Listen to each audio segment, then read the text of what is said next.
வனத்திற்கு வெளியே ஒருத்தி. அத்தியாயம் 14. ராஜவேல் சார் ஓய்வு பெற்றுவிட்டார். கடினமாகத்தான் இருந்தது. எவ்வளவோ பிரச்சனைகள் அவருக்கு. நீண்ட தொலைவு பயணம் செய்து வருவார். இருசக்கர வாகனம் அடிக்கடி பழுதாகும். பழுது பார்த்துவிட்டு மூச்சு இறைக்க பள்ளிக்கு வருவார். சிறப்பு குழந்தை ஒன்று. கண்ணை போலத்தான் அவரும் மனைவியும் பார்த்து கொள்கிறார்கள். சிரமமான பணி. மூளை வளர்ச்சி இல்லாத ஒரு குழந்தையை நாம் தான் பெற்று இந்த பூமியில் விட்டு பாடுபடுத்துகிறோம் என்ற குற்ற மனப்பான்மை ஒன்று போதும். பரிதாபம். ஆனால் மிக பெரும் அரும்பெரும் தன்மை கொண்டவர். பள்ளிக்கூடம் வந்துவிட்டால் போதும், தான் பெற்ற அறிவு முழுமையையும் மாணவர்களிடம் கொண்டு சேர்க்க வேண்டும் என்று மனதார நினைப்பார், செயல்படுவார். ராஜவேல் சார் போன்ற மாமனிதர்களே இந்த உலகை அழகாக்குகிறார்கள். தங்கள் உணர்வுகளுக்கு நேர்மையாக இருந்து தங்கள் இருப்பை அர்த்தப்படுத்தி கொள்கிறார்கள். புதிதாக சந்திரன் என்று ஒரு வாத்தியார் வந்திருக்கிறார். 50 வயது இருக்கலாம். போக போகத்தான் தெரியும். வகுப்பறை அமைதியாக இருந்தது. செவ்வந்தி, சரவணன், மாரிமுத்து, கார்த்திகேயன், முத்துவேல், அன்னலட்சுமி என்று வழக்கமாக கலகலப்பாக இருப்பவர்கள் கூட சிரிப்பை வீட்டிலேயே வைத்துவிட்டு வந்தவர்கள் போல் இருந்தார்கள். கணக்கு பாடத்தை முடித்துவிட்டு அவள் உட்கார்ந்தாள். என்ன ஆச்சு கண்ணுங்களா? பாடம் புரியவில்லையா? இல்லை. பாகற்காய் ஜூஸ் ஏதாவது குடித்தீர்களா? ஏன் இப்படி உம்மென்று இருக்கிறீர்கள் என்று சிரித்தாள். யாரும் சிரிக்கவில்லை. ஏ செவ்வந்தி, நீதான் ஒரு பட்டிமன்ற பேச்சாளர் ஆயிற்றே, நீயாவது சொல்லேன். டீச்சர். செவ்வந்தி எழுந்து நின்றாள். சொல்லு. நாங்கள் நல்லா படித்து பெரிய ஆளா வரணும்னு நினைத்தோம் டீச்சர். ஆனால் அது நடக்காதா டீச்சர்?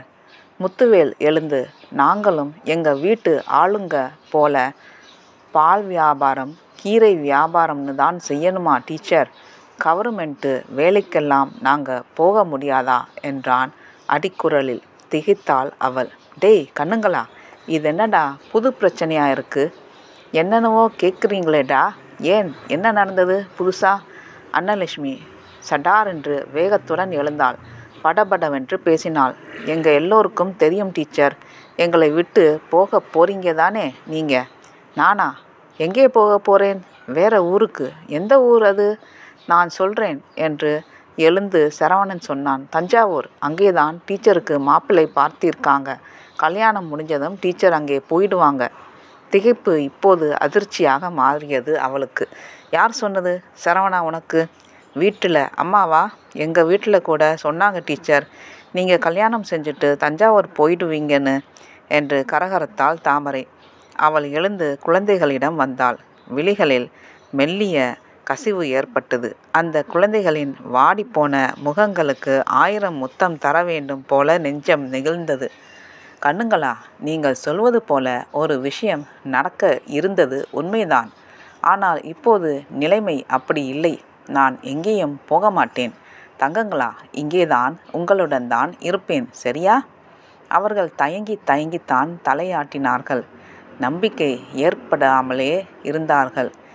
ஏதேதோ பேசி கொஞ்சம் புன்னகைக்க வைத்துவிட்டு அவள் கிளம்பினாள். ஒரு நிமிடம் டீச்சர் என்று சந்திரன் வந்தார். சொல்லுங்கள் சார், எப்படி சமாளிக்கிறீர்கள் இவர்களை?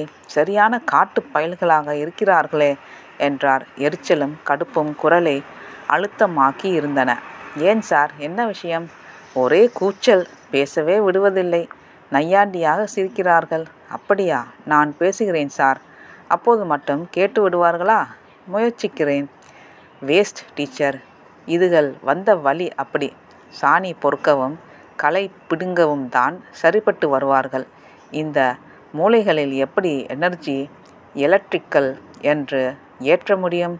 கூலிக்கு மாரடித்து விட்டு போக வேண்டியதுதான் என்று கலகலவென்று சிரித்தார். அப்படியே பார்த்தாலும் எனர்ஜி எலக்ட்ரிக்கல் என்று கண்டுபிடித்தவர்கள் அமெரிக்கர்களும் ஐரோப்பாவினரும் தான், நாமல்ல சார். ஒரே ஒரு ரிக்வெஸ்ட். முன் முடிவோடு இருப்பதை விட்டுவிடலாம்.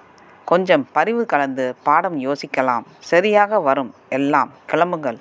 சட்டென வாடிப்போன முகத்துடன் அவர் கிளம்பினார். எரிச்சலாக இருந்தது. கல்வியால் மட்டுமே ஒரு மனிதனை கனிவுள்ளவனாக மாற்றிவிட முடியாது என்று தோன்றியது. நன்றி, வணக்கம்.